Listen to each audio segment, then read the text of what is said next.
It's Rambai hero ఉమ్, అంటే delivery boy wrong గా food ఇచ్చారని చెప్పండి, వేరే వాళ్ళు ఈయనకి ఇచ్చేసారని చెప్పేసి ఉమ్, ఈయన రచ్చ రచ్చ చేసి ఆయన కొట్టి వాళ్ళ ఉమ్, మదర్ అయితే ఆయన మీద ఏకంగా ఉమ్మూసారు అనమాట. సో ఉమ్. దీని గురించి ఏం చెప్తారు? అది యాక్చువల్గా చాలా తప్పండి. యాక్చువల్గా డెలివరీ బాయ్ ఏదో రాంగ్ ఇష్యూ అంటే రాంగ్ ఐటమ్ డెలివరీ చేశాడని అలాగ రెచ్చిపోయి చేయడం అయితే చాలా చాలా తప్పు. ఎలాగంటే ఒక్కోసారి చాలా తప్పులు జరుగుతాయి. అతను ఆ ఒక్కటే డెలివరీ చేస్తే డైరెక్ట్ ఒక్కటే తీసుకొచ్చేస్తాడు. అతను కూడా చాలా డెలివరీ ఐటమ్స్ ఉండొచ్చు. దాన్ని తీసుకొచ్చి ఇచ్చినంత మాత్రాన్ని ఇది మాది కాదు, కరెక్ట్ కాదు అనేసి ఏదైనా పోనీ రివ్యూ ఇచ్చేటప్పుడైనా స్ట్రాంగ్గా ఇచ్చుంటే బాగుంటుంది. కానీ డైరెక్ట్ డెలివరీ బాయ్నే అంత దారుణంగా కొట్టడం అనేది తప్పు. పైగా వాళ్ళ మదర్ కూడా ఆ, ఆ, అది ఆవిడ చేసిన తీరైతే ఏం బాగాలేదు. సరే ఏదేమైనా కొంచెం మనం ఏదో ఫేమ్ వచ్చేసింది, కొంచెం గొప్పవాళ్ళం అయిపోయాం అనుకున్నారో ఏమో తెలియదు. కానీ ఇప్పుడు వరకు ఏ డెలివరీ బాయ్ మీద కూడా అంత దారుణంగా ఆ, బరి తెగించిన వాళ్ళు ఎవరూ లేరు. ఒకవేళ రాంగ్ ఐటమ్ రావచ్చు, ఇది నాది కదయ్యా మళ్ళీ తీసుకురా, లేకపోతే ఇది నేను పెట్టలేదని క్యాన్సిల్ చేసుకుంటే సరిపోద్ది. ఆర్డర్ క్యాన్సిల్ చేసుకున్నా సరిపోద్ది. నీ డబ్బులేం కావు, నీ డబ్బులేం నువ్వేం నష్టపోవు.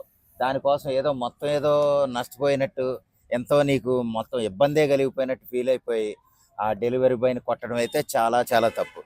సరే దానికి ఆయన సారీ చెప్తాడా, లేకపోతే ఈ డెలివరీ బాయ్ సంగతి, ఈ డెలివరీ బాయ్స్ అందరూ ఏమన్నా చేస్తారో మనకు తెలియదు. కానీ ఏదేమైనా ఒక ఫేమ్ వచ్చిన తర్వాత దాన్ని ఇంకా కాపాడుకునేలాగా వాళ్ళు వ్యవహరిస్తే మంచిది. చాలామంది ఎలాగంటేనమ్మా మనం వీడియోస్ చూస్తూ ఉంటాం.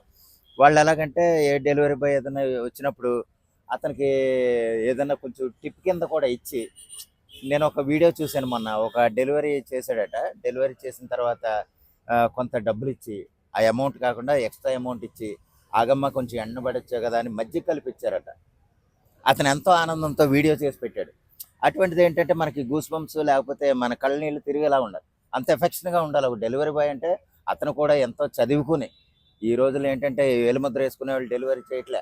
వాళ్ళకి కేవలం పాపం ఉద్యోగాలు దొరక్క వాళ్ళకి వేరే అవకాశాలు జాబు లేక వాళ్ళు డెలివరీ చేస్తున్నారు. అటువంటి వాళ్ళు ఎప్పుడు కూడా తక్కువగా చూడకండి.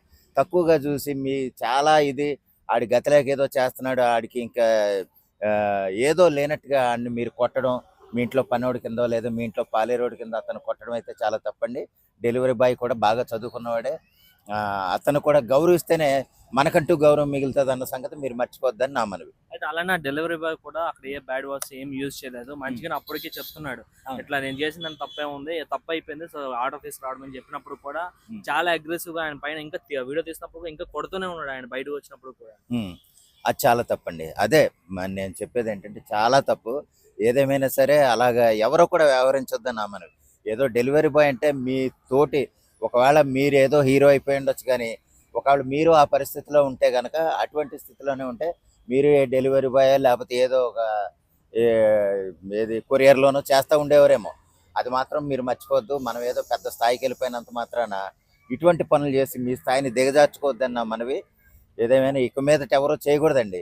వాళ్ళు బాగా చదువుకున్న వాళ్ళు, మంచివాళ్ళు, వాళ్ళని మాత్రం కించపరిచేలాగా లేదా వాళ్ళు ఏదో నీచం అన్నట్టుగా మాత్రం మీరు చూస్తే మీరు కూడా రానున్న రోజుల్లో చాలా నీచంగా మారిపోతారు. అయితే ఒక సినిమా అంటే హిట్ అవ్వగానే అంత అహంకారం వచ్చింది. అదే కదండి, ఆ అహంకారం పెరిగిపోబట్టే ఒక డెలివరీ బాయ్ ఆడెవడో ఏదో చిన్నోడు అన్న అహంకారంతోనే వాళ్ళు కొట్టడం జరిగింది. లేకపోతే వాళ్ళు బాగా చదువుకున్నాడు, మనం గౌరవించాలన్న జ్ఞానం ఉంటే కనుక అతను చాలా గౌరవించారు, పద్ధతిగా గౌరవించారు. దానివల్ల ఏంటంటే వాళ్ళు తెలుసుకోవాలి. సరే ఏదేమైనా సరే అలాగా చేయటం అయితే చాలా తప్పు. మీరు భవిష్యత్తు కోరుకునే ఒక హీరోగా ఎదగాలంటే కనుక ఇటువంటి వాటి నుంచి కొంచెం బయటకు రండి. ఎందుకంటే మీ అహంకారాన్ని, నేను సినిమా హీరో అయిపోయాను నాకు కోట్లు వచ్చేస్తాను అంటే కనుక మీరు 1-2 సినిమాలతోనే పక్కకి గెంటేస్తారు. అలాగే అహంకారంతో పక్కకు పోయిన హీరోలు ఎంతోమంది ఉన్నారన్న ఉదాహరణ మన ఇండస్ట్రీలోనే చాలా ఉన్నాయి.